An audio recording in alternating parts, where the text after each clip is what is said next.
Tourism industry must provide value for money, warn bosses.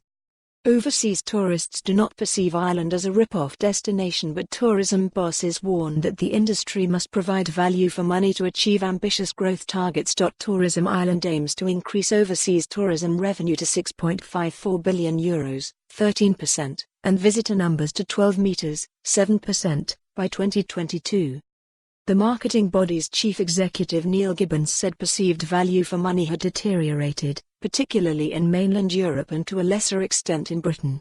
But, all in all, when you take the price of getting here, the price of accommodation and the price of the all-round holiday visit, there certainly is not a rip-off perception abroad, said Mr Gibbons.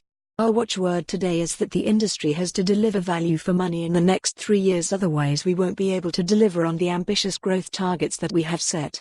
Around 500 tourism industry chiefs attended the unveiling of Tourism Ireland's marketing plans in Dublin.Also. At the event was Tourism Minister Brendan Griffin, who said a contribution of close to €6 billion to the economy from overseas tourists is expected this year.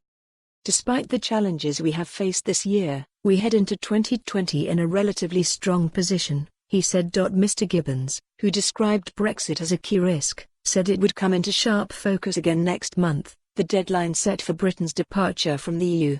There was also concern about an economic slowdown in Germany, Ireland's third largest market. Mr Gibbons said it was the first time there had been a decline in air access for about 8 years and pointed out that there was a 4% decrease in the number of seats on sale this winter. This was largely due to the withdrawal of services by Norwegian and the suspension of services by Cathay Pacific, Hong Kong Airlines, and Hainan Airlines. While several new services would operate from Cork and Shannon airports, there were no major new announcements on the horizon.